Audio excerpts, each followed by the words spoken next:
নমস্কার। কেমন আছেন সবাই? ভালো আছেন তো?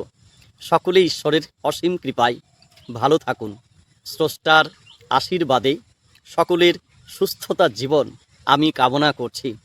কারণ মানুষ এখন বেশিরভাগই অসুস্থ অবস্থায় দিন কাটাচ্ছে। প্রত্যেকের ঘরে ঘরে রোগ ব্যাধি, তাই না? তাই দেখুন, আমি চাইছি সবাই সুস্থ জীবন নিয়ে বাঁচুন। যতদিনই বাঁচুন না কেন, বিধাতার কলম যতদিন লেখা আছে ততদিন পৃথিবীতে থাকতে হবে। আর ততদিনই আপনাকে যুদ্ধ করে, লড়াই করে বাঁচতে হবে। এটাই তো আসল সত্য, তাই না? তাই আসুন, আজকের পর্বে আমি আপনাদেরকে কিছু কথা বলবো, যে কথাগুলি আপনি এবং আপনার পরিবার সকলে, বন্ধু বান্ধব যারা আছেন, আর আমার ভক্তবৃন্দরা যারা আছেন, আমাকে যারা সাপোর্ট করেছেন, প্রত্যেকেই যার যার কাছে এই ভিডিওটি পৌঁছচ্ছে। আর যদি ভিডিওটি আপনার সামনে চলে আসে আর কথাগুলি শোনেন আপনি, তাহলে স্কিপ দয়া করে করবেন না। কথাগুলি মনোযোগ সহকারে সকলে শুনুন। আসুন, এই অনুরোধ রেখে আজকের পরিবেশন আমি শুরু করছি। আজকের এই ছোট্ট পর্বে আমি আপনাদেরকে 4টি কথা বলবো। এই 4টি বিষয় যদি আপনার মধ্যে থাকে, তাহলে কিন্তু আপনি নিজেকে, মনে রাখবেন, দিন দিন শেষ করে দিচ্ছেন। হ্যাঁ, আপনি দিন দিন নিজেকে শেষ করে দিচ্ছেন। আপনি ঠিকই শুনছেন, আমি যে কথাটি বলছি খুব গুরুত্বপূর্ণ কথা। কেন দিন দিন নিজেকে শেষ করে ফেলছেন আপনি?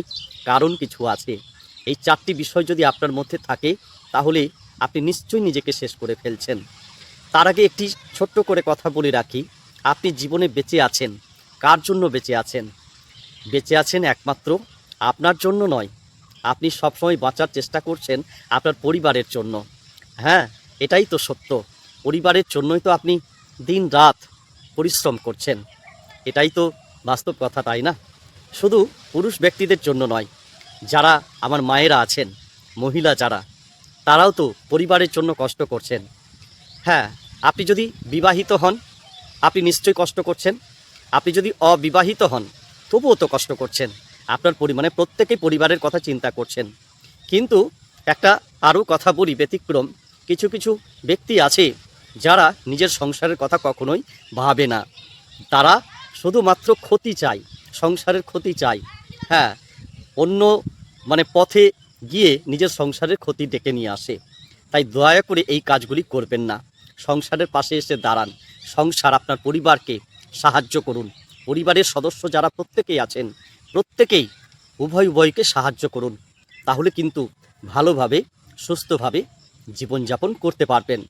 তাহলে আসুন মূল বিষয়ে চলে যাই। 4টি বিষয়ের মধ্যে 1 নম্বর যে বিষয়টি, এই বিষয়টি যদি আপনার মধ্যে থাকে, তাহলে এক্ষুনি বদলে ফেলুন। 1 নম্বরটি হচ্ছে, আপনি কি চাইছেন মানে সকলকে খুশি করতে? হ্যাঁ, আপনি কি চাইছেন সকলকে খুশি করতে? যদি এটি চেয়ে থাকেন, তাহলে কিন্তু এক্ষুনি এই বিষয়টি মাথা থেকে একেবারে ঝেড়ে ফেলুন, মুছে ফেলুন মন থেকে। আপনি সকলকে খুশি করতে যাবেন না। কি প্রয়োজন আছে সকলকে খুশি করার? কারণ মনে রাখবেন, এই পৃথিবীতে বেশিরভাগ মানুষই কিন্তু মানুষের ক্ষতি চায়। হ্যাঁ, নিজের ভালো হোক মন্দ হোক সেটা তারা চিন্তা করে না, কিন্তু অন্যের ক্ষতি চাওয়ার জন্য তারা সব সময় প্রস্তুত হয়ে থাকে কি করে অন্যের ক্ষতি করা যাবে। তাই সকলকে খুশি করবেন না। কিছু মানুষ আছে যারা আপনার উপকারে আসছে, এটা মনে করছেন। আপনার তো বুদ্ধি একটা আছে, বিবেক বোধ শক্তি আছে, আপনি তো বুঝতে পারছেন কারা আপনার ভালো চাইছে। তাদেরকে খুশি করার চেষ্টা করুন। আর অন্য মানুষগুলোকে একেবারে মুছে ফেলুন। তাদেরকে মন থেকে মুছে ফেলুন। তাদের সঙ্গে কোনো যোগাযোগ সেরকম রাখবেন না, সম্পর্ক রাখবেন না। সবাইকে খুশি করার দরকার আপনার নেই। হলো 1 নম্বর কথা এটি। 2 নম্বর কথাটি হচ্ছে, কোনো কিছুর জন্য আফসোস করবেন না। কোনো কিছু হারিয়ে গেলে, আমি যেটা বলতে চাইছি সেটা হচ্ছে, কোনো কিছু হারিয়ে গেলে, কোনো কিছু বলতে জমি জায়গা, টাকা পয়সাও হতে পারে, বন্ধুবান্ধব জীবন থেকে চলে যেতে পারে। হ্যাঁ, বা জীবনে এমনই মানুষ আপনার ছিল যে উপকার করেছে, কিন্তু কোনো কারণবশত এখন আর তার সঙ্গে সম্পর্ক নেই।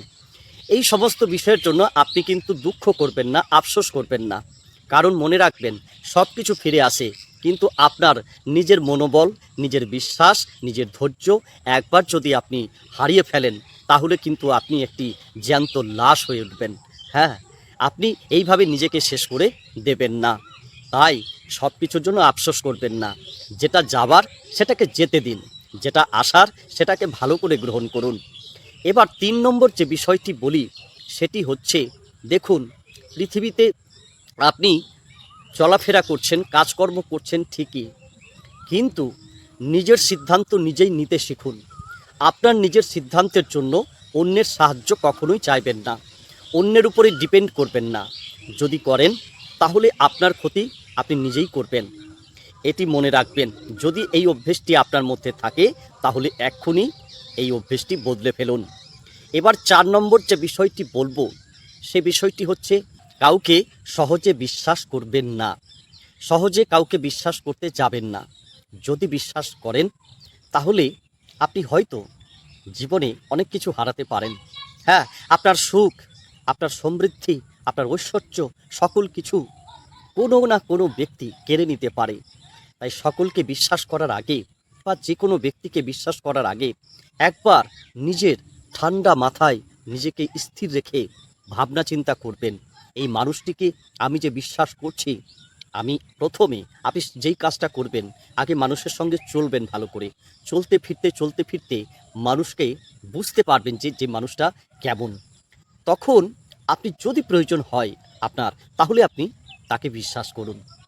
এই যে কথাগুলি বললাম, আমি সকলের আশা করি মঙ্গলের জন্য, কল্যাণের জন্য বললাম। যদি এই কথাগুলি ভালো লেগে থাকে তাহলে দয়া করে একটি লাইক, কমেন্ট এবং ভিডিওটিকে শেয়ার করে সকলকে জানিয়ে দেওয়ার সুযোগ করে দিন। ভালো থাকুন, সুস্থ থাকুন, আবার দেখা হবে।